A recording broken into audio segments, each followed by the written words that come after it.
প্রবাসীদের জন্য বড় ধরনের দুঃসংবাদ এসেছে। অভিবাসন ব্যবস্থায় নতুন নীতিমালা কার্যকর হতে যাচ্ছে, যা প্রায় সকল প্রবাসী ও বিনিয়োগকারীকে প্রভাবিত করবে। এই নতুন নিয়ম ডিসেম্বরের শেষ সপ্তাহ থেকে শুরু হবে এবং এতে এমন কিছু সিদ্ধান্ত নেওয়া হয়েছে যা প্রবাসীদের জীবনধারা ও কর্মসংস্থান সরাসরি প্রভাবিত করতে পারে।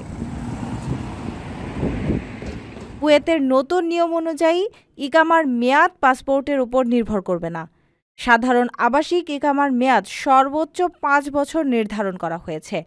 কুয়েতি নারী ও সম্পত্তির মালিকদের সন্তানদের জন্য ইকামার মেয়াদ ১০ বছর আর বিনিয়োগকারীদের জন্য ১৫ বছর হবে।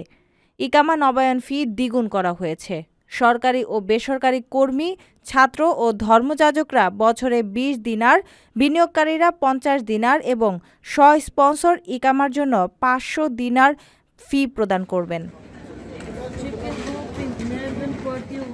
ভিসার ফি নির্ধারণ করা হয়েছে ১০ দিনার, যা ৩ মাসের জন্য বৈধ এবং ১ বছরের জন্য নবায়নযোগ্য। ভিসা থেকে ইকামায় রূপান্তরও সহজ হয়েছে।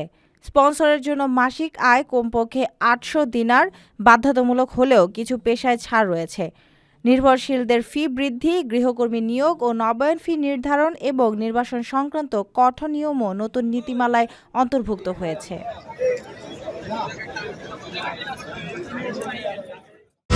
ভ্রমণের নতুন ঠিকানা SWT ট্রাভেল। বিশ্বজুড়ে ট্যুর, টিকেট, হোটেল এক ক্লিকেই। SWT ট্রাভেল আপনার বিশ্ব ভ্রমণের বিশ্বস্ত সঙ্গী।